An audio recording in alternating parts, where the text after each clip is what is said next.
Hello friends, welcome to my channel spice of life. இன்னைக்கு நம்ம கிருஷ்ண கதையில அத்தியாயம் 90 தான் பார்க்க போறோம். வாங்க கதையை கேட்கலாம். அத்தியாயம் 90, கிருஷ்ண லீலைகளின் சுருக்கம். கிருஷ்ணருடன் ஆன்மீக உலகிற்கு சென்று திரும்பிய அர்ஜுனன் மிகவும் ஆச்சரியம் அடைந்தான். சாதாரண உயிர்வாளியான தான் கிருஷ்ணரின் கிருபையால் ஆன்மீக உலகை காணும் வாய்ப்பை பெற்றது எண்ணி மகிழ்ந்தான். ஆன்மீக உலகை அவன் கண்டது மட்டுமின்றி பௌதிக படைப்புக்கு காரணமான ஆதி மகா விஷ்ணுவையும் அவனால் நேரில் காண முடிந்தது. கிருஷ்ணர் பிருந்தாவனத்தை விட்டு ஒருபோதும் செல்வதில்லை என கூறப்படுகிறது. பிருந்தாவனம் பரித்யஜ்ய ந பாதம் ஏகம் கச்சதி. கிருஷ்ண மதுராவில் உன்னதமானவராகவும் பிருந்தாவனத்தில் அதி உன்னதமானவராகவும் விளங்குகிறார். துவாரகையில் கிருஷ்ணரின் லீலைகள் அவரின் வாசுதேவ அம்சத்தினால் புரியப்படுகின்றன என்றாலும் மதுராவிலும் மூல தோற்றத்துக்கும் எவ்வித வித்தியாசமும் இல்லை.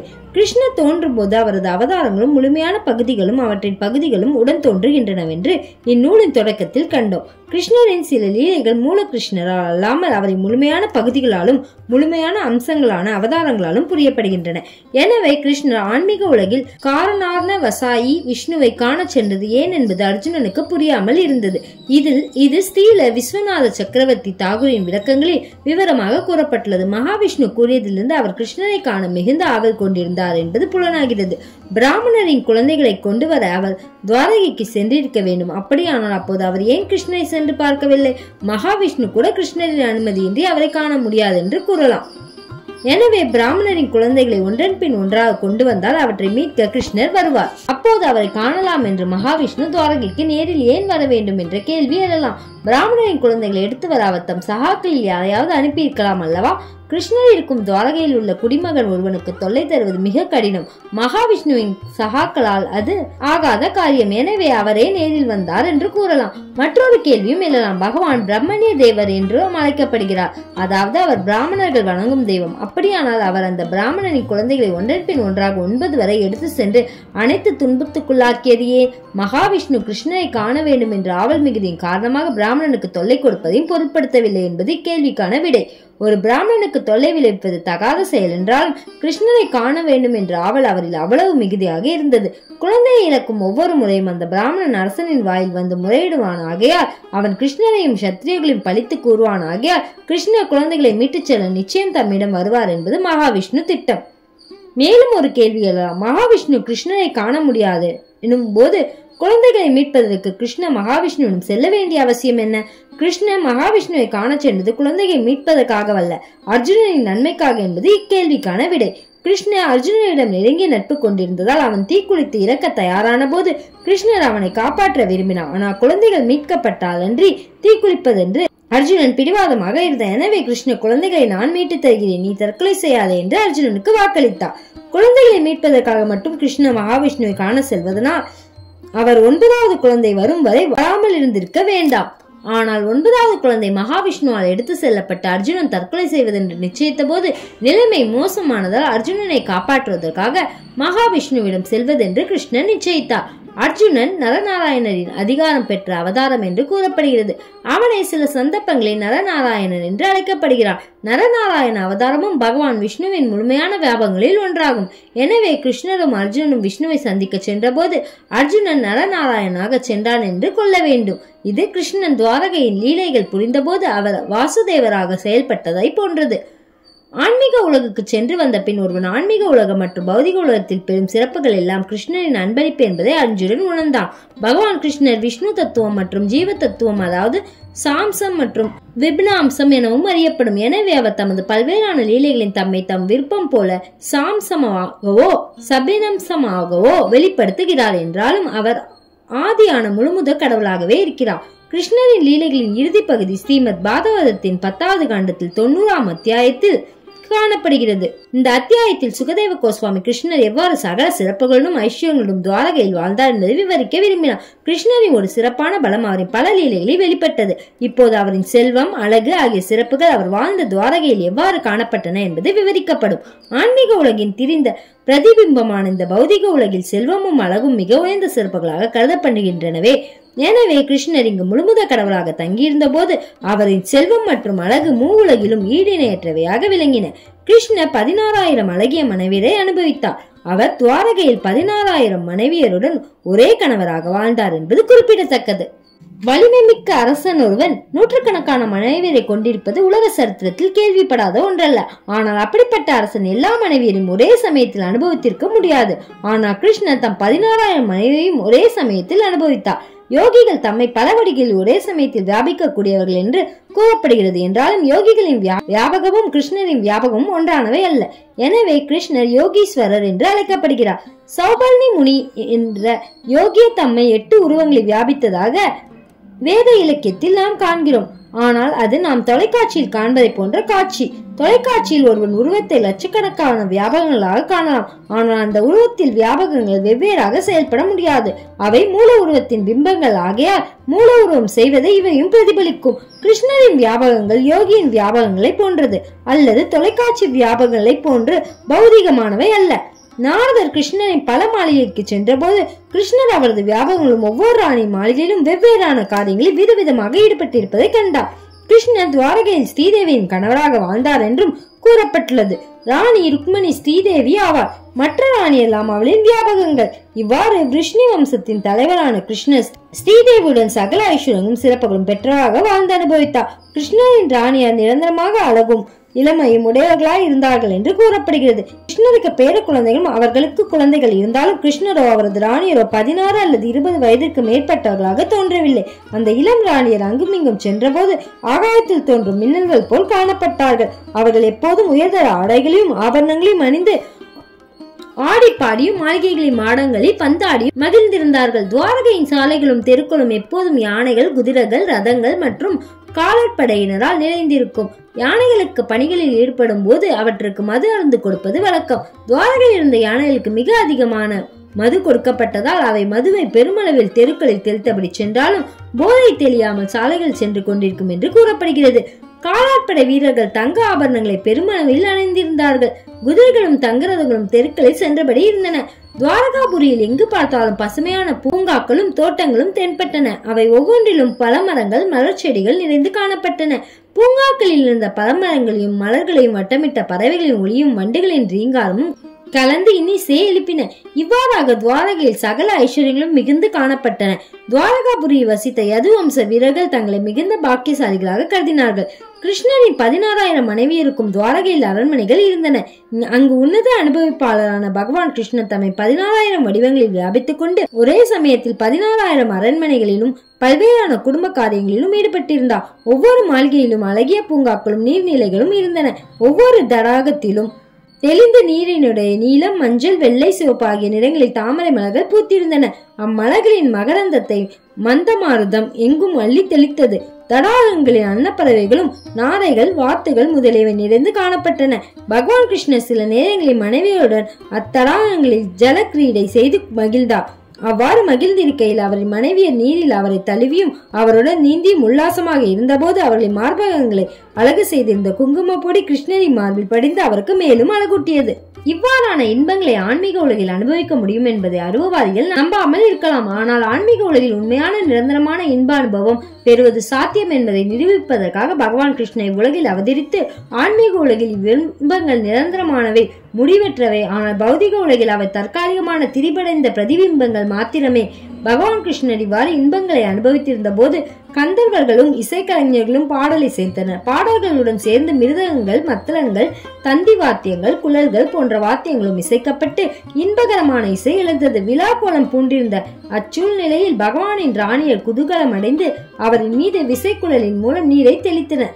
அவரும் அவ்வாறே ராணியரின் மீது நீரை தெளித்தார். கிருஷ்ணர் தனது மனைவியருடன் இது போன்று விளையாடியது சொர்க்க மன்னனான யஷன் தனது பல மனைவியருடன் லீலை புரிவது போல இருந்தது. குபேரன் என்றும் யஷராஜன் அறியப்படுகிறார். இவர் சொர்க்கத்தின் கருவுலகர் ஆவார். அவர்களின் அங்கங்களின் அழகு மேலும் அதிகரித்து காணப்பட்டது. அவர்களின் தலைமையில் அவிழ்ந்து உடலின் பல பாகங்களின் மீது விரிந்து படிந்து அவற்றை அலங்கரித்தது. ராணியர் தம் சிரசில் அணிந்திருந்த அழகிய மலர்கள் ஆங்காங்கே சிதறி விழுந்தன. பகவான் அவர்களின் மீது நீரை வாரி இறைத்ததால் இடர்பட்டது போல் தோன்றிய ராணியர் விசைக்குழலை அவரிடமிருந்து பிடுங்க முயற்சித்த போது அவர் அவர்களை தம் மார்புடன் அணைத்துக் கொண்டார். அவர்களும் அவர் தம்மை அணைப்பதை விரும்பியதால் தாமாகவே அவரிடம் சென்றார்கள். அவ்வாறு அவர்களை அவர் தழுவிய போது அவர்கள் அவரின் இதத்தை பருகி பரமான ஆன்மீக ஆனந்தத்தை அனுபவித்தார்கள். பகவான் தம் மார்பில் அணிந்திருந்த மலர் மாலை ராணியரின் மார்புகளில் பட்டபோது மாலையின் மகரந்த பொடி அவர்களின் மீது படர்ந்து பரவியது. இவ்வாறு தெய்வீக இன்பத்தை அனுபவித்திருந்த ராணியர் தம்மை மறந்திருந்த போது அவர்களின் அவிழ்ந்த தலைமையில் நதியின் அழகிய அலைகள் போல் காணப்பட்டன. கிருஷ்ணரும் ராணியரும் ஒருவர் மீது ஒருவர் நீரை தெளித்து விளையாடிய போது ஆண் யானை பெண் யானைகளுடன் நீராடி கழித்திருப்பது போல் தோன்றியது. கிருஷ்ணரும் ராணியரும் நீராடி முடித்து வெளிவந்ததும் ஈரமடைந்த தம் விலையுயர்ந்த ஆடைகளை களைந்து ஆடல் பாடல் கலைஞர்கள் எடுத்து செல்லும்படி ஏரிக்கரையில் விட்டு சென்ற. இவ்வாறான சந்தர்ப்பங்களை அரசர்களும் அரசியரும் விட்டு சென்ற விலையுயர்ந்த ஆடை ஆபரணங்கள் ஆடல் பாட கலைஞருக்கு ஊதியமாக அமைந்தன. இத்தகைய ஏற்பாடுகளால் சமுதாயத்தின் பிரிவினரான பிராமணர்கள், சத்திரியர்கள், வைஷ்யர்கள், சூத்திரர்கள் ஆகியோர் தத்தம் அலுவல்களுக்கான ஊதியத்தை சிரமமின்றி பெற முடிந்தது. அவரவர்களுக்கென்று ஏற்பட்ட அலுவல்களை அவரவர் புரிந்ததால் சமுதாயத்தில் போட்டி இருக்கவில்லை. அப்போது இருந்த ஜாதி முறைப்படி ஒரு பிரிவினர் செய்த தொழிலில் மற்றவர்கள் போட்டியிடுவதில்லை. இவ்வாறாக பகவான் கிருஷ்ணன் தம் 16,000 மனைவிகளுடன் மகிழ்ந்திருந்தார். புருஷோத்தமனாகிய முழுமுத கடவுளுடன் காதல் உறவு பெற விரும்பும் பக்தர்கள் கிருஷ்ணரின் மனைவியர் என்ற நிலைக்கு உயர்த்தப்படுகிறார்கள். கிருஷ்ணரும் அவர்களிடம் அன்பு செலுத்துவதால் அவர்கள் தொடர்ந்து அவரின் அன்பர்களாக இருக்கிறார்கள். அவரின் செயல்கள், அவர்களுடன் அவர் பேசிய விதம், அவரின் புன்னகை தழுவல்கள் போன்ற செயல்கள் எல்லாம் அவர்களிடம் அவர் கொண்டிருந்த பிரியத்தை எடுத்து காட்டியதால் அவர்கள் அவரிடம் நிலையான அன்பு பூண்டிருந்தார்கள். இதுவே வாழ்வின் உயர் பக்குவ நிலை. கிருஷ்ணரிடம் இடைவிடாத அன்பு செலுத்துபவன் முக்தி அடைந்தவன் ஆகிறான். அவனின் வாழ்வு வெற்றிகரமானதாக அமைகிறது. மனப்பூர்வமாக தம்மிடம் அன்பு செலுத்தும் பக்தர்களிடம் கிருஷ்ணர் தாமும் அன்பாய் இருப்பதால் அவரிடம் தொடர்ந்து அன்பு செலுத்தாமல் இருக்க அவனால் முடியாது. கிருஷ்ணர் மற்றும் அவரின் பக்தர்களிடையேயான அன்பு பரிவர்த்தனை மிகவும் வசீகரமானதாகையால் கிருஷ்ணரை தவிர வேறு எதையும் பற்றி பக்தன் எண்ணுவதில்லை. கிருஷ்ணரின் ராணியர் கமலக்கண்ணனும் அழகிய கருமை நிறுத்தவனுமான முழுமுத கடவுளாகிய கிருஷ்ணரை மட்டுமே எப்போதும் எண்ணியிருந்தார்கள். சில நேரங்களில் அவர்கள் கிருஷ்ணரை நினைத்தபடி மௌனமாய் இருப்பார்கள். சில சமயங்களில் பாவ அனுபவ உணவுகளின் காரணமாக ஜன்னி கண்டவர்கள் போல் பிதற்றுவார்கள். சில வேளைகளில் கிருஷ்ணரின் முன்னிலையிலேயே நீர்நிலைகளில் அவர் தம்முடன் புரிந்த லீலைகளை வர்ணித்து பேசுவார்கள். அது பற்றிய சில வர்ணனைகள். ஒரு ராணி குராரி எனும் பறவையிடம் கூறினார், என் அருமை குராரியே, இப்போது இரவு வெகு நேரமாகிவிட்டது. எல்லோரும் உறக்கத்தில் ஆழ்ந்திருக்கிறார்கள். உலகெங்கும் அமைதி நிலவுகிறது. இந்த நேரத்தில் முழுமுத கடவுள் அரித்துயில் கொண்டிருக்கிறார். நீ ஏன் உறங்கவில்லை? இரவு முழுவதும் நீ ஏன் இப்படி புலம்பிக் கொண்டிருக்கிறாய்? என் போலவே நீயும் அந்த கமலக்கண்ணனின் இன்முறுவலையும் இனிய சொற்களையும் எண்ணிக்கொண்டிருக்கிறாயா? அவரின் செயல்கள் உன்னெஞ்சத்தையும் கிள்ளுகின்றனவா? சக்கரவாக பட்சியே, நீ ஏன் உன் கண்களை மூடிக்கொண்டிருக்கிறாய்? அயல்நாடு சென்றிருக்கும் உன் கணவனுக்காக காத்திருக்கிறாயா? நீ ஏன் இப்படி பரிதாபகரமாக கூவிக்கொண்டிருக்கிறாய்? நீ மிகவும் துக்கப்படுவதாய் தோன்றுகிறது. அல்லது நீயும் புருஷோத்தமனின் நித்திய சேவையாக விரும்புகிறாயா? அவரின் பாத கமலங்களின் மலர் மாலையை அர்ப்பணித்த பின் அதை உன் தலையில் சூடிக்கொள்ள நீ ஆசைப்படுவதாக தோன்றுகிறது. கடலே, நீ ஏன் இரவும் பகலும் இறைந்து கொண்டிருக்கிறாய்? உனக்கும் உறக்கம் வரவில்லையா? அல்லது என் அருமை சியாமசுந்தரன் உன்னை பொறுமை இழக்க செய்து விட்டானா? இதே காரணத்தினால் என்னை போல் நீயும் உறக்கமின்றி தவிக்கிறாயா? இந்நோய்க்கு மருந்தில்லை என்பதை நான் ஒப்புக்கொள்கிறேன். அம்புலியே, உன்னை எலும்புருக்கி நோய் பிடித்திருக்கிறது என்று எண்ணுகிறேன். நீ நாளுக்கு நாள் இழைத்துக் கொண்டே போகிறாய். இன்று நீ எவ்வளவு பலவீனமாயிருக்கிறாய். உன் மெல்லிய ஒளி இந்த கனமான இருளை போக்கக்கூடியதா இல்லை. அல்லது நீயும் என்னை போல் சியாமசுந்தரனின் இனிய மொழிகளை கேட்டு செயலற்று நிற்கிறாயா? இதனால் நீ எப்படி ஆழ்ந்த கவலையில் இருக்கிறாயோ? இமய தென்றலே, உனக்கு நான் என்ன குற்றமிழைத்தேன்? கிருஷ்ணரை காண வேண்டும் என்ற ஆவலை என்னில் நீ ஏன் தூண்டி விடுகிறாய்? புருஷோத்தமனின் கொடூரம் ஏற்கனவே என்னை புண்படுத்துகிறது என்பதை நீ அறிகிறாயா? என்னை மேலும் துன்புறுத்தாதே. அழகிய மேகமே, என் மேனி நிறம் என் அருமை சியாமசுந்தரன் நிறத்தை மிகவும் ஒத்திருக்கிறது. எனவே நீ எதுக்களின் தலைவனான எம்பிரானுக்கு மிகவும் பிரியமானவர்களாக இருக்க வேண்டும். அவருக்கு நீ பிரியமானவராகையால் என்னை போல் நீயும் அவரை பற்றி எண்ணிக்கொண்டிருக்கிறாய் போலும். சியாமசுந்தரரை எண்ணி நீ கவலைப்படுவது எனக்கு புரிகிறது.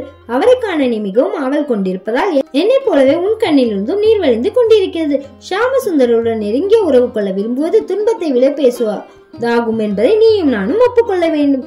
குயில் பொதுவாக இரவின் இறுதியில் அல்லது அதிகாலையில் தன் இனிய குரலை எழுப்புகிறது. இரவின் இறுதியில் குயிலோசையை கேட்ட ராணியர் கூறினார்கள், அருமை குயிலே, உன் குரல் மிகவும் இனிமையானது. உன் இனிய குரலை கேட்டதும் எங்களுக்கு சியாமசுந்தரரின் நினைவு வருகிறது. ஏனெனில் உன் குரல் அவரின் குரலை போலவே உள்ளது. உனக்கு நாங்கள் மிகவும் கடமைப்பட்டிருக்கிறோம். உன்னை நாங்கள் எவ்வாறு வரவேற்பது? உனக்கு நாங்கள் செய்யக்கூடியது என்ன என்பதை தெரிவிப்பாயாக. மேலும் தொடர்ந்து பேசிய ராணியர் மலையை விவரித்து இவ்வாறு கூறினார்கள். மலையே, நீ தயாளு. உனது ஈர்ப்பு சக்தியால் இந்த பூமி ஸ்திரமாக உள்ளது. உனது கடமையை நீ சரிவர செய்தால் உன் இடத்தை விட்டு அசையும் எண்ணம் எனக்கில்லை. எப்போதும் ஆழ்ந்த சிந்தனை இருப்பதால் நீ அங்கிங்கு அசைவதில்லை, எதுவும் பேசுவதில்லை. நீ எது பற்றி ஆழ்ந்து சிந்தித்துக் கொண்டிருக்கிறாய் என்பதை நாங்கள் யூகிக்க முடியும். நாங்கள் சியாமசுந்தரரின் பாத கமலங்களை எங்கள் உயர்ந்த மார்பகங்களில் ஏந்த விரும்புவது போல நீயும் அவரின் திருவடிகளை உன் உயர்ந்த சிகரங்களின் மேல் ஏற்றுக்கொள்ள எண்ணிக்கொண்டிருக்கிறாய். வற்றிய நதிகளே, இது கோடை காலம் ஆகையால் உங்கள் படுக்கை நீரின்றி வற்றிருக்கிறது. அவ்வாறு வறண்டிருப்பதால் அவற்றின் மீது தாமரை மலர்கள் பூத்து உங்களை அழகு செய்வதற்கில்லை. தற்போது நீங்கள் எங்களை போல் உடல் மெலிந்து காணப்படுகிறீர்கள். உங்களின் நிலை எங்களுக்கு புரிகிறது. நாங்கள் ஷியாமசுந்தரரை விட்டு பிரிந்து எல்லாம் இழந்தவர்களாய் இருக்கிறோம். அவரின் இனிய சொற்களை இப்போது நாங்கள் கேட்பதற்கில்லை. எங்கள் இதயம் இயங்கவில்லை. ஆதலால் நாங்களும் உடல் மெலிந்திருக்கிறோம். நீங்களும் எங்களைப் போலவே காணப்படுகிறீர்கள். உங்களின் கணவரான சமுத்திரத்திலிருந்து மேகங்களின் வழிய நீரை பெறாததால் நீங்களும் உடல் மெலிந்து காணப்படுகிறீர்கள். ராணியர் இங்கு கூறும் உதாரணம் மிகவும் பொருத்தமானது. சமுத்திரத்திலிருந்து மேகங்களின் மூலம் நீரை பெறாத போது நதிகள் வறண்டு விடுகின்றன. நதிகளின் கணவரான சமுத்திரம் அவைகளை ஆதரிக்க வேண்டும் என்று எதிர்பார்க்கப்படுகிறது. கணவனின் ஆதரவை பெறாத பெண் வறண்ட நதியை போல் மெலிந்து காணப்படுகிறார். ஒரு ராணி அன்னப்பறவையிடம் கூறினார், அன்னமே இங்கே வா, உன் வர நல்வரவாகுக, வந்து சிறிது பால் அருந்துவாயாக. அருமை அன்னமே, ஷியாமசுந்தரிடமிருந்து எனக்கு நீ ஏதாவது செய்தி கொண்டு வந்திருந்தால் கூறுவாயாக. எங்கள் ஷியாமசுந்தர் சுதந்திர பிரியர். அவர் யாருக்கும் கட்டுப்பட விரும்புவதில்லை. எங்களால் அவரை கட்டுப்படுத்த இயலவில்லை. அவர் நலமாயிருக்கிறாரா? ஷியாமசுந்தர் நிலையற்ற மனமுடையவர் என்பதை நீ அறிவாயாக. அவரது நட்பு மிகவும் தற்காலிகமானது. சிறிது தவறு ஏற்பட்டாலும் அது உடைந்துவிடும். அவர் ஏன் என்னிடம் கடுமையாய் நடந்து கொள்கிறார் என்பதை எனக்கு நீ கூறுவாயாக. நான் மட்டுமே அவரின் பிரியமான மனைவி என்று அவர் என்னிடம் முன்பு கூறினார். இந்த வாக்குறுதியை அவர் நினைவில் வைத்திருக்கிறாரா? எப்படி ஆயினும் உன் வரவு நல்வரவாகுக. ஆனால் நான் ஷியாமசுந்தரிடம் செல்ல வேண்டும் என்று நீ கோரினால் அதை நான் ஏற்றுக்கொள்வதற்கில்லை. அவர் என்னை பற்றி கவலைப்படாத போது நான் ஏன் அவரை எண்ணி இயங்க வேண்டும்? ஒரு இதயமற்ற ஆத்மாவின் தூதனாக நீ வந்திருக்கிறாய் என்பதை நான் வருத்தத்துடன் கூற வேண்டியதாகிறது. என்னை அவரிடம் போக சொல்கிறாய், ஆனால் நான் போக போவதில்லை. என்ன அது? அவர் என்னிடம் வருவார் என்று கூறுகிறாய். அவர் என்னிடம் வந்து என் நெடுநாளைய ஆவலை தீர்க்க விரும்புகிறாரா? சரி, அவரை நீ இங்கு அழைத்து வரலாம். ஆனால் அவருடன் அவருக்கு மிகவும் பிரியமான ஸ்ரீதேவியையும் இங்கு அழைத்து வராதே. அவரால் அந்த ஸ்ரீதேவியிடம் இருந்து ஒரு கணம் கூட பிரிந்திருக்க முடியாதா? லட்சுமி இல்லாமல் அவர் இங்கு தனியே வர முடியாதா? அவரின் நடத்தை மிகவும் வருத்தத்தை தருவதாய் இருக்கிறது. லட்சுமி இல்லாமல் அவர் மகிழ்ச்சியா இருக்க முடியாதா? அந்த லட்சுமி மட்டும் அவளிடம் கடலளவு காதல் கொண்டிருக்கிறார். எங்களில் யாரும் அவளுக்கு ஈடு இல்லையா? பகவான் கிருஷ்ணரின் எல்லா மனைவியும் அவரை பற்றிய எண்ணத்தில் மூழ்கி இருந்தார்கள். கிருஷ்ணர் யோகேஸ்வரர் என்று அறியப்படுகிறார். அவரை மனைவியர் எல்லோரும் அந்த யோகேஸ்வரரை தம் இதயங்களில் வைத்திருந்தார்கள். இந்த நிலை வாழ்வில் மிக உயர்ந்த பக்குவ நிலை ஆகும். இந்நிலையில் இருப்பவர்கள் கடவுளின் ராஜ்யத்தை அடைவது மிகவும் எளிது. துவாரகையில் இருந்த கிருஷ்ணரின் மனைவியர் எல்லாம் தம் முந்தைய பிறவிகளில் கிருஷ்ணரின் பக்தர்களாய் இருந்து அவருடன் காதல் உறவு கொள்ள விரும்பியவர்கள் என்று கொள்ள வேண்டும். அதனால் கிருஷ்ணரின் மனைவியராக வாழ்ந்து அவருடன் காதல் உறவு கொண்டு வாழும் வாய்ப்பு அவர்களுக்கு அளிக்கப்பட்டது. இறுதியில் அவர்கள் எல்லோரும் வைகுண்டம் சென்றடைந்தார்கள். பூர்ண சத்தியம் புருஷோத்தமனாகிய முழுமுத கடவுள் அவ்யக்தமானவர் அல்ல. வேத இலக்கியங்கள் எல்லாம் அவரின் நேரடியான செயற்பாடுகளையும் பரமான லீலைகளையும் பற்றி பேசுகின்றன. வேதங்களிலும் ராமாயணத்திலும் பேசப்படுவது பகவானின் செயல்களே. வேத இலக்கியங்களில் ஒவ்வொரு இடத்திலும் பகவானின் புகழ் பாடப்படுகிறது. மென்மையான உள்ளம் படைத்தவர்கள், குறிப்பாக பெண்கள் மற்றும் கன்னியா கிருஷ்ணனின் பரமான லீலைகளை பற்றி கேட்டதும் அவரிடம் பிரியம் கொள்கிறார்கள். இவர்கள் கிருஷ்ணனுடன் ஒன்றிருக்க முயற்சிப்பவர்கள். உயிர் முக்தி அடைந்து கோலோக விருந்தாவனத்துக்கு திரும்பி சென்ற கிருஷ்ணனிடம் சேர்கிறார்கள். கிருஷ்ண உணவை வளர்த்து கொண்டவுடன் ஆன்மீக உலகிற்கு உயரலாம் என்றால் பகவான் கிருஷ்ணனுடன் எப்போதும் கூடியிருந்து அவருடன் நேரில் பேசி கண்ணுடன் கலந்து அவருடன் உறவாடிய கிருஷ்ணனின் ராணியர் பெற்ற பரமானந்தத்தை முற்றிலுமாக வர்ணிக்க எவராலும் இயலாது. அவருக்கு நீராட்டுவது, உணவளிப்பது, திருப்தி செய்வது போன்ற பல சேவைகளை புரிந்து அந்த ராணியர் கிருஷ்ணரை மகிழ்வித்தார்கள். துவாரகையில் கிருஷ்ணருக்கு ராணியை புரிந்த சேவைக்கு எவரின் தவங்களும் ஈடாகா. ஆத்ம ஞானம் பெறுவதற்கு துவாரகையில் கிருஷ்ணரை மனைவியை ஏற்றிய தவங்களுக்கும் அனுஷ்டித்த விரதங்களுக்கும் ஈடாக வேற எந்த வழியும் இல்லை. ஆத்ம ஞானத்தின் குறிக்கோள் ஒன்றே, அது கிருஷ்ணரை அறிவது. எனவே கிருஷ்ணருடன் ராணியர் கொண்டிருந்த உறவு சாதாரண கணவன் மனைவி உறவை போன்றது என்றாலும் அதில் குறிப்பிடத்தக்க அம்சம் அவர்கள் கிருஷ்ணரிடம் பற்றுதலை வளர்த்துக் கொள்வதற்காக ஏற்றப்படுபவை. ஆத்ம ஞானத்தில் முன்னேறுபவர்களின் சரணாலயம் கிருஷ்ணர். தாம் அவ்யக்தமானவர் அல்ல என்பதை அறிவில் குறைந்தவர்களுக்கு உணர்த்துவதற்காக முழுமுத கடவுளாகிய கிருஷ்ணர் தம் மனைவியருடன் இவ்வுலகில் வாழ்ந்து வேத முறைப்படியான சடங்குகளை நிறைவேற்றினார். கிருஷ்ண மனைவி மக்களுடன் சகல சிறப்புகளும் ஒரு சாதாரண கட்டுண்ட ஆத்மாவை போல வாழ்ந்து கிருஷ்ணனை மையமாக கொண்ட குடும்ப வாழ்க்கைக்கு அனுமதிக்கப்படுகிறது என்பதை கட்டுண்ட ஆத்மாக்களுக்கு எடுத்து காட்டினார். உதாரணமாக யது வம்சத்தின் அங்கத்தினர்கள் கிருஷ்ணரின் குடும்பமாக வாழ்ந்தார்கள். அவர்களின் செயல்பாடுகள் எல்லாம் கிருஷ்ணரை மையமாக கொண்டிருந்தன. துறவு கிருஷ்ணரிடம் பற்றுதலை வளர்த்துக் கொள்வது போல அவ்வளவு முக்கியமானதல்ல. கிருஷ்ண உணர்வு இயக்கம் கிருஷ்ணரிடம் பற்றுதலை வளர்த்துக் கொள்வதற்காக ஏற்பட்டது.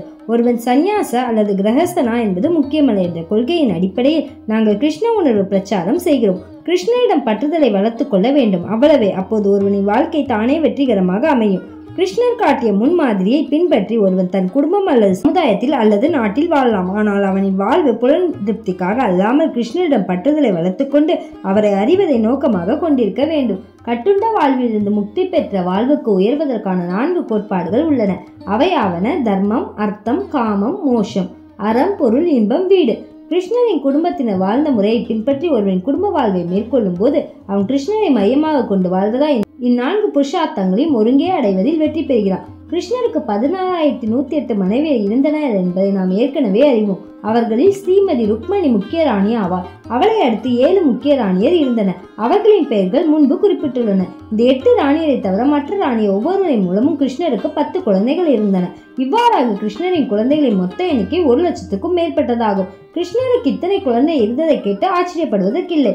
கிருஷ்ணர் முழுமுத கடவுள் என்பதையும் அவரின் சக்திகள் அளவற்றவை என்பதையும் நாம் எப்போதும் நினைவில் கொள்ள வேண்டும். எல்லா உயிர்வாளிகளும் தம் குழந்தைகள் என அவர் சொந்தம் கொண்டாடுகிறார்.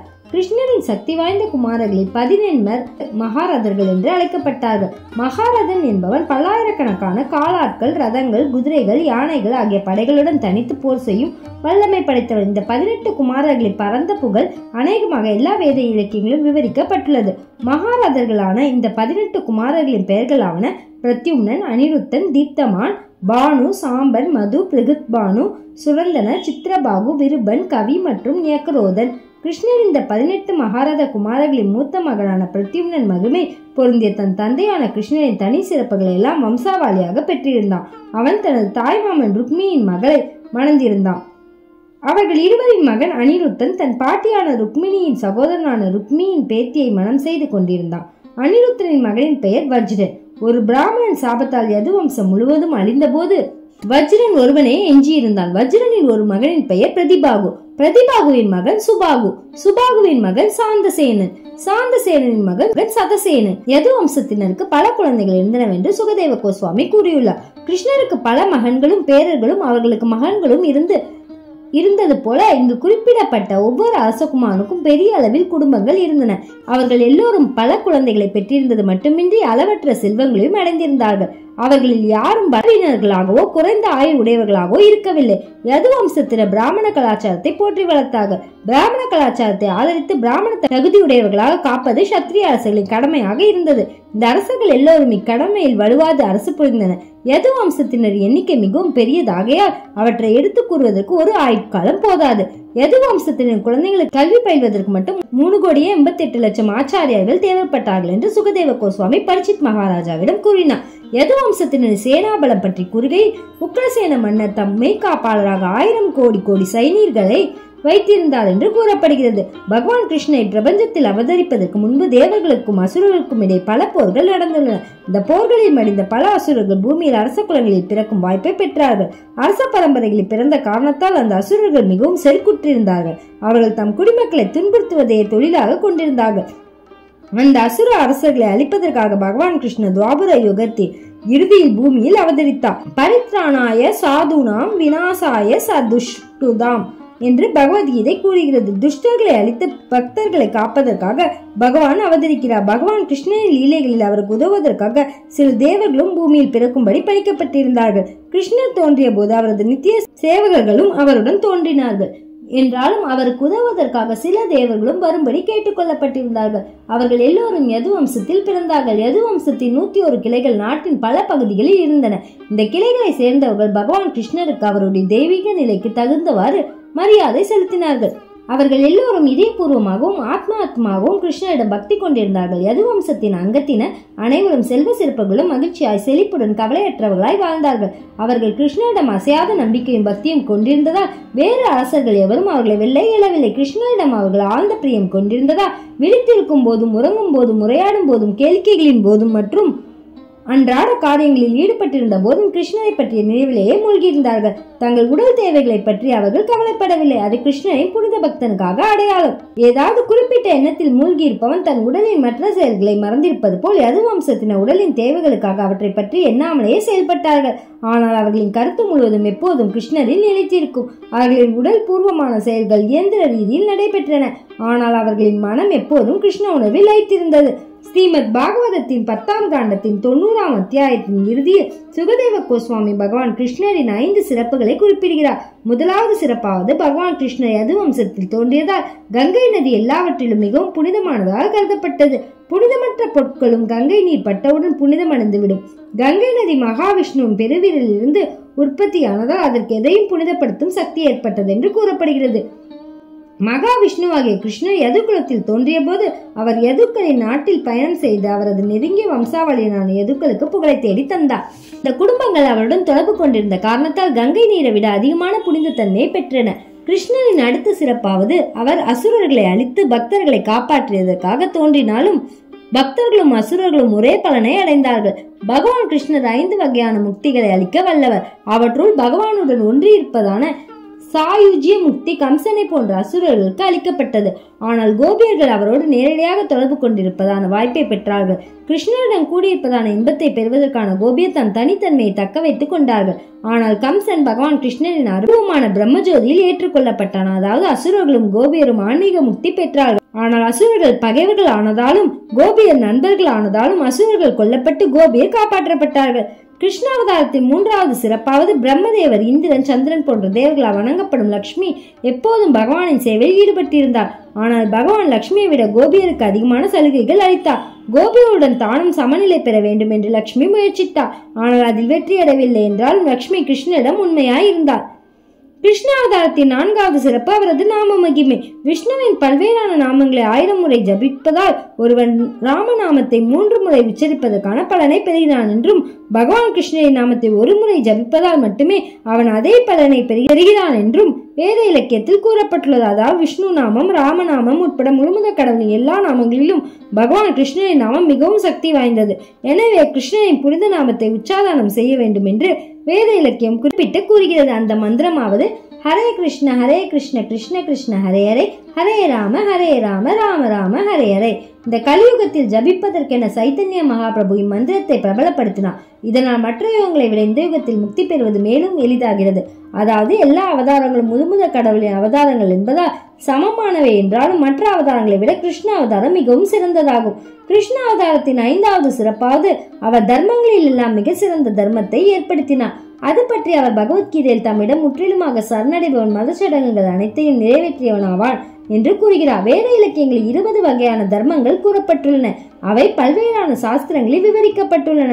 ஆனால் கிருஷ்ணர் இந்த யுகத்தின் மக்களிடம் கருணை கூர்ந்து தாமே அவதரித்து எல்லா தர்மங்களையும் நிராகரித்து தம்மிடம் சரணடையும்படி கட்டுண்ட ஆத்மாக்களுக்கு அறிவுரை வழங்கினார்.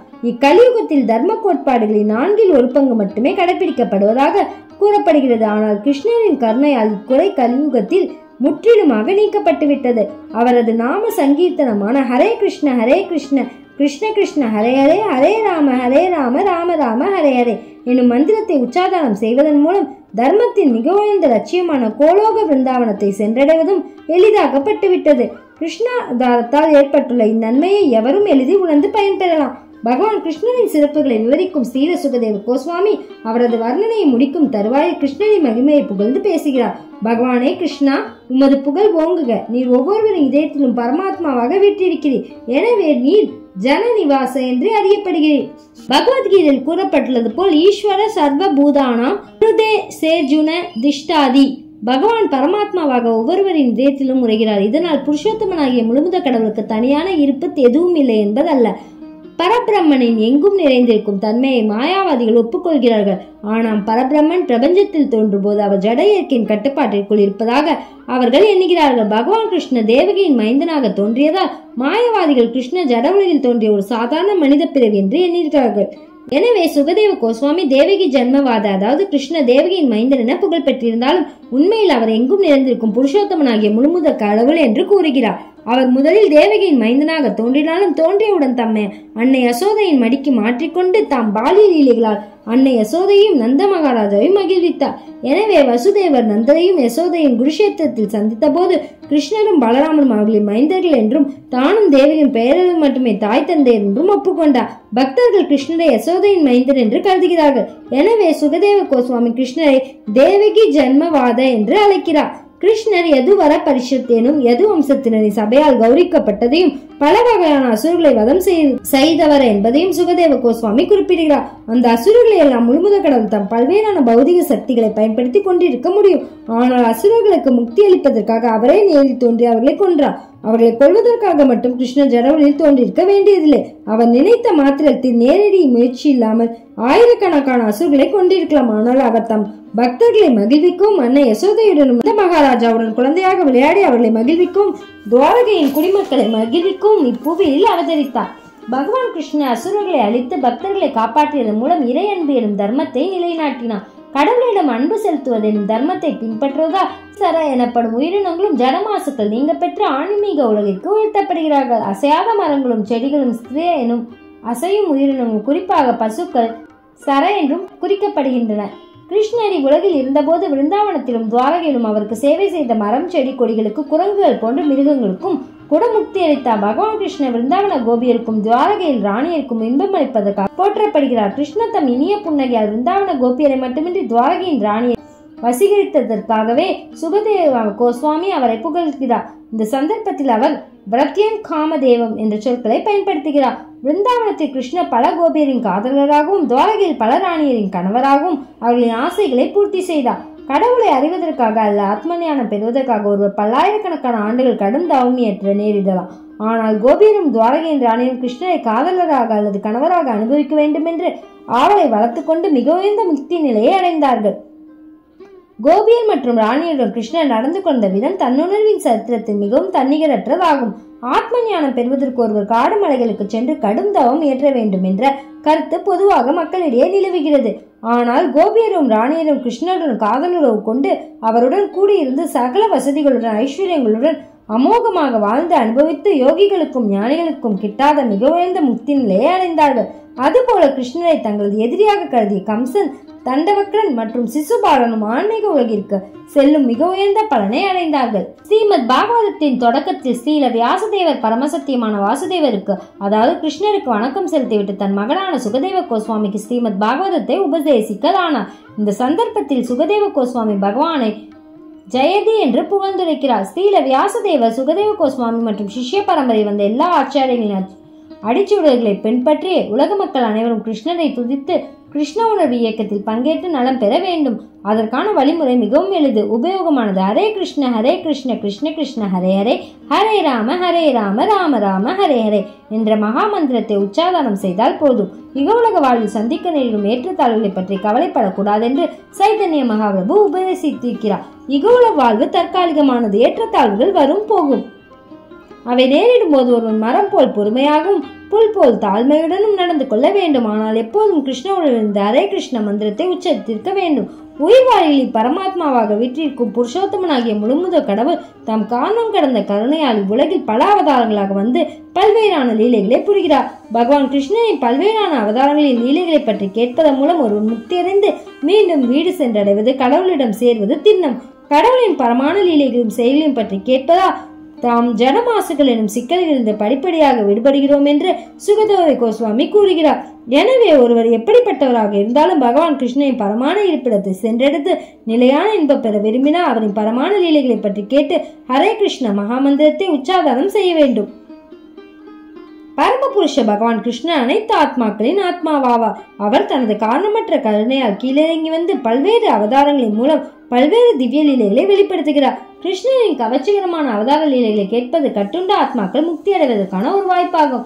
ஸ்வயம் கிருஷ்ணர் அனைவரையும் கவரக்கூடியவர் என்பதால் அவரது லீலைகள் மிகவும் கவர்ச்சியுடையதாகும். சுகதேவ கோஸ்வாமியின் அடிச்சுவடுகளை பின்பற்றி இந்த யுகத்தின் கட்டுண்ட ஆத்மாக்கள் படிப்பதற்கும் கேட்பதற்கும் இந்த கிருஷ்ண புத்தகத்தை வழங்க முயற்சித்து உள்ளோம். பகவான் கிருஷ்ணனின் லீலைகளை கேட்பதன் மூலம் ஒருவன் உறுதியாக விடுதலை அடைந்து இறைவனின் திருநாட்டிற்கு திரும்புவது நிச்சயம். கிருஷ்ணர் திவ்ய லீலையை கேட்பதன் மூலம் பௌதிக கலங்கள் களையப்படும் என்பது சுகதேவ கோஸ்வாமியின் கூற்றாகும்.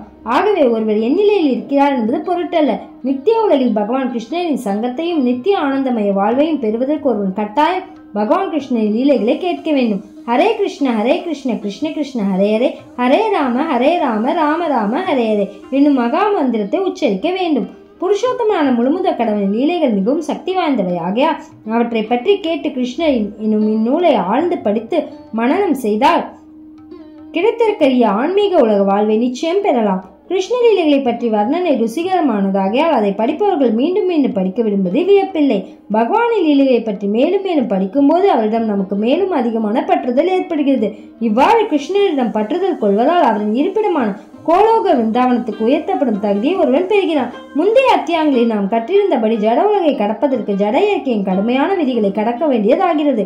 ஆன்மீக இயற்கையால் ஆகர்ஷிக்கப்படுபவனின் முன்னேற்றத்தை தடை செய்ய ஜடவியக்கின் கடும் விதிகளால் முடியாது. இதை பகவத்கீதையில் பகவான் தாமே உறுதி கூறியிருக்கிறார். ஜடவியக்கின் கடுமையான விதிகளை புறம் காண்பது மிகவும் கடினம் என்றாலும் பகவானிடம் முற்றிலுமாக சரணடைபவன் அறியாமையை எளிதில் கடக்கலாம். ஜடவியக்கின் பிரபாவம் ஆன்மீக உலகில் காணப்படுவதில்லை. ஸ்ரீமத் பாகவதத்தின் 2ஆம் காண்டத்திலிருந்து நாம் அறிவது போல் தேவர்களின் ஆதிக்கமும் ஜடவியக்கின் பிரபாவமும் ஆன்மீக உலகில் காணப்படுவதில்லை என்பது குறிப்பிடத்தக்கது. எனவே ஒவ்வொரு கட்டுண்ட ஆத்மாவும் பகவானின் பரமான லீலைகளை பற்றி கேட்பதிலும் உரையாடுவதிலும் ஈடுபட்டிருக்க வேண்டும் என்று ஸ்ரீமத் பாகவதத்தின் 2ஆம் காண்டத்தில் ஸ்ரீல சுகதேவ கோஸ்வாமி பரீட்சித் மகாராஜாவுக்கு உபதேசிக்கிறார். முன்னாள் அரசர்களும் சக்கரவர்த்திகளும் முக்தி பெற்று கடவுளை சென்றடைவதற்காக காடுகளுக்கு சென்று கடும் தவங்கள் இயற்றினார்கள் என்றும் சுகதேவ கோஸ்வாமி பரீட்சித் மகாராஜாவுக்கு கூறினார். பரமஞானம் பெற்றவர்கள் குடும்ப வாழ்வை நீத்து விருந்தாவனம் சென்று அங்கு தனிமையில் வாழ்ந்து பகவானின் லீலைகளை கேட்பதிலும் உரைப்பதிலும் முற்றிலுமாக ஈடுபட்டிருப்பது இந்தியாவில் என்றும் வழக்கத்தில் இருந்து வருகிறது. இந்த முறையை ஸ்ரீமத் பாகவதம் பரிந்துரைக்கிறது. விருந்தாவனத்தின் 6 கோஸ்வாமிகளும் இம்முறையை பின்பற்றினார்கள். ஆனால் இத்தகைய வாழ்வு முறையை பக்குவம் ஏற்படுவதற்கு முன்பாக மேற்கொள்ளலாகாது என்று ஸ்ரீல பக்தி சித்தாந்த சரஸ்வதி தாகூர் கோஸ்வாமி மகாராஜா கூறுகிறார். பக்குவமடைந்த ஒருவன் சுகதேவ கோஸ்வாமியின் அறிவுரையை பின்பற்றி விருந்தாவனம் சென்று தனிமையில் வாழ முற்பட்டால் அவன் அங்கு வாழ்ந்து மாயையின் வசப்படுவது நிச்சயம். இவ்வாறு விருந்தாவனத்தில் முறை தவறி வாழ்வதை தவிர்ப்பதற்காக ஸ்ரீல பக்தி சித்தாந்த சரஸ்வதி தாகூர் ஒரு அரிய கவிதையை இயற்றியுள்ளார். அதன் கருத்தாவது, மனமே, வைஷ்ணவனாக இருப்பதில் நீ ஏன் இவ்வளவு பெருமை கொள்கிறாய்? நீ தனித்து வாழ்வதும் இறைவனின் புனித நாமங்களை உச்சாதானம் செய்வதும் பிறர் பக்தன் என போற்ற வேண்டும் என்ற நோக்கத்தினால் ஆகையால் உன் செயல்கள் போலியான நடிப்பே ஆகும். இவ்வாறு குறுக்கு வழியில் புகழ் பெற விரும்பும் உன் எண்ணம் பன்றியின் மனத்துக்கு சமமானது. ஏனது அத்தகைய புகழ் வெறும் மாயே ஆகும். பிற போற்ற வேண்டும் என்பதற்காக ஒருவன் விருந்தாவனம் சென்று கிருஷ்ண உணவில் நிலைத்திருக்காமல் தற்காலிக இன்பங்களை தரும் பொன்னையும் பெண்ணையும் எண்ணிருப்பதால் என்ன பயன்? புலனின்பம் கட்டுண்ட ஆத்மாக்களுக்காக ஏற்பட்டதில்லை. எனவே ஒருவன் தன் உடைமைகளை பகவானின் சேவையில் ஈடுபடுத்துவது நல்லது. ரிஷிகேசரான பகவான் கிருஷ்ண புலன்களின் சுவாமி ஆவார். எனவே புலன்கள் எப்போதும் அவரின் சேவையில் ஈடுபட்டிருக்க வேண்டும். இக உலக புகழ் பற்றி எண்ணுகையில் பௌதீக இயற்கையின் விதிகளுக்கு எதிராக செயல்பட முயற்சித்து தோல்வியுற்ற ராவணனை போன்ற பல அசுரர்களை நினைவில் கொள்ள வேண்டும். எனவே பகவானின் சேவையில் ஈடுபடாமல் பொய்யான புகழுக்காக தன்னை வைஷ்ணவன் என பிரகடனம் செய்வதான அசுர செயலை ஒருவன் புரியலாகாது. ஆனால் ஒருவன் பகவானின் பக்தி தொண்டில் உண்மையான அன்புடன் ஈடுபட்டால் வைஷ்ணவன் என்ற புகழ் அவனை தானே வந்தடையும். பகவானின் மகிமைகளை பற்றி பிரச்சாரம் செய்யும் பக்தர்களிடம் பொறாமை கொள்ள தேவையில்லை. விருந்தாவனத்தில் பாபாஜி என்று அழைக்கப்படும் சிலர் தனிமையில் இருந்து நாம ஜபம் செய்தால் போதும், பிரச்சாரம் செய்ய தேவையில்லை என்று கூறுவதை நாம் அறிவோம். ஒருவன் பிரச்சார சேவையில் ஈடுபட்டு முழுமுத கடவுளின் மகிமைகளை எடுத்து கூறினால் நற்பெயர் அவனை தானே வந்தடையும் என்பதை அந்த பாபாஜிக்கள் அறியார்கள். எனவே பக்குவமடை முன்பு குடும்ப வாழ்வை விட்டு நீங்கி விருந்தாவனம் சென்று நெறியூற்று வாழ்வது நல்லதல்ல. குடும்ப வாழ்வை நீத்து கிருஷ்ணனை தேடி காட்டுக்கு செல்ல வேண்டும் என்று ஸ்ரீல சுகதேவ கோஸ்வாமி உபதேசிப்பது பக்குவம் பெறாதவர்களுக்காக அல்ல. பரீட்சித் மகாராஜா பக்குவம் அடைந்தவர். அவர் கிரகஸ்தராக வாழ்ந்த போதும் தன் வாழ்வின் ஆரம்பத்திலிருந்தும் கூட பகவான் கிருஷ்ணரின் மூர்த்தியை வழிபட்டார். அவர் குழந்தையா இருந்த போது பகவான் கிருஷ்ணரின் மூர்த்தியை வழிபட்டார். கிரகஸ்த வாழ்வில் அவர் பற்றுகள் நீங்கியவராக இருந்தார். எனவே அவரின் மரண நேரம் வேலையில் அறிந்ததும் உடனே அவர் கிரகஸ்த வாழ்க்கை இணைப்புகளை விட்டுவிட்டு ஸ்ரீமத் பாகவதத்தை கேட்க கங்கை கரையில் பக்தர்களின் சங்கத்துடன் அமர்ந்தார். பக்தி வேதாந்தர் எழுதிய கிருஷ்ணர் எனும் நூலின் 90ஆம் அத்தியாயமான கிருஷ்ணலீலைகளின் சுருக்கம் இவ்வாறு நிறைவு பெறுகிறது. ஆசிரியர் குறிப்பு: தெய்வ திரு பக்தி வேதாந்த சுவாமி பிரபுபாதர் 1896ஆம் ஆண்டு வருடம் கொல்கத்தாவில் முறையான வைஷ்ணவ குடும்பத்தில் தோன்றினார். பக்தி தொண்டி நெறிகளை சிறு வயதிலிருந்தே கற்று வந்த அவர் தனது ஆன்மீக குருவான ஸ்ரீல பக்தி சித்தாந்த சரஸ்வதி கோஸ்வாமினை 1922ஆம் ஆண்டு வருடம் கொல்கத்தாவில் முதன்முறையாக சந்தித்தார். 64 கௌடிய மடங்களை நிறுவியிருந்தவரும் புகழ்பெற்ற ஆச்சாரியமான ஸ்ரீல பக்தி சித்தாந்தருக்கு இந்த படித்த இளைஞனை மிகவும் பிடித்திருந்தது. வேத ஞானத்தை பிரச்சாரம் செய்யும் பணிக்கு, அதிலும் குறிப்பாக ஆங்கிலம் பேசும் நாடுகளில் ஆங்கிலத்தில் பிரச்சாரம் செய்வதற்காக வாழ்வை அர்ப்பணிக்கும்படி அந்த இளைஞனை கேட்டுக்கொண்டார். பின்னர் 1933இல் ஸ்ரீல பிரபுபாதர் முறையாக அவரிடம் தீட்சை பெற்று சீடரானார். தீட்சை பெற்ற பின்னர் ஸ்ரீல பிரபுபாதர் பகவத்கீதைக்கு விளக்க உரை எழுதினார். கௌடிய மடத்தின் பணிகளை உதவி செய்தார். 1944 பேக் டு காட்ஹெட் என்ற ஆங்கில பத்திரிகை மாதம் 2 முறை வெளிவரும்படி தொடங்கினார். அப்பத்திரிகையினை அவரே தனிநபராக தயார் செய்து தட்டச்சு செய்து திருத்தியது மட்டுமின்றி தானே விநியோகமும் செய்தார். அப்பத்திரிகை தற்போது அவரது சீடர்களால் தொடர்ந்து ஆங்கிலம் மட்டுமின்றி பல்வேறு மொழிகளிலும் வெளியிடப்பட்டு வருகிறது. தமிழில் பகவத் தரிசனம் என்ற பெயரில் வந்து கொண்டுள்ளது. ஸ்ரீல பிரபுபாதர் 1950 குடும்ப வாழ்வில் இருந்து ஓய்வு பெற்று கற்பதற்கும் எழுதுவதற்கும் அதிக நேரம் வேண்டி வானப்பிரஸ்தம் ஏற்றார். புனித ஸ்தலமான விருந்தாவனத்திற்கு சென்று அங்குள்ள சரித்திர புகழ் பெற்ற ராதா தாமோதரர் கோவிலில் மிகவும் எளிமையான முறையில் வாழ்ந்து வந்தார். ஆழ்ந்த கல்வியிலும் புத்தகம் எழுதுவதிலும் பல வருடங்களை அங்கு கழித்தார். 1950 சந்நியாசம் ஏற்றுக்கொண்டு அவர் தனது வாழ்வில் முக்கியமான பணியினை தொடங்கினார். 18,000 ஸ்லோகங்களை கொண்ட ஸ்ரீமத் பாகவதத்தினை மொழிபெயர்த்து விளக்கம் அளிக்க தொடங்கினார். மேலும் பிற கிரகங்களுக்கு எளிதான பயணம் என்னும் புத்தகத்தையும் எழுதினார். பாகவதத்தின் 3 பகுதிகளை வெளியிட்ட பின்னர் தனது ஆன்மீக குருவின் கட்டளையை பூர்த்தி செய்வதற்காக செப்டம்பர் 1965 அமெரிக்கா சென்றார். அதன் பின் 50க்கும் மேற்பட்ட புத்தகங்களின் வடிவில் இந்தியாவின் தத்துவத்தினையும் மதத்தினையும் அதிகாரம் பொருந்திய வடிவில் தனது மொழிபெயர்ப்புகள் மற்றும் விளக்க உரைகள் மூலம் வழங்கினார். சரக்கு கப்பலில் இருந்து நியூயார்க் நகரை முதன்முறையாக இறங்கிய போது அவரிடம் சற்றும் பணம் இல்லை. ஏறக்குறைய 1 வருட கால சிரமத்திற்கு பின் அகில உலக கிருஷ்ண பக்தி இயக்கத்தை த international society for Krishna consciousness ISKCON 1966 வருடம் ஜூலை மாதம் நிறுவினார். 1977 நவம்பர் 14 நாள் இவ்வுலகை விட்டு செல்வதற்கு முன் நூற்றுக்கணக்கான கோவில்கள், ஆசிரமங்கள், பண்ணைகள் போன்றவற்றை நிறுவி இவ்வியக்கத்தினை உலகெங்கிலும் பரவச் செய்தார். மேற்கத்திய நாடுகளில் முதலில் குருகுல பள்ளியை திறந்த பெருமையும் அவரையே சாரும்.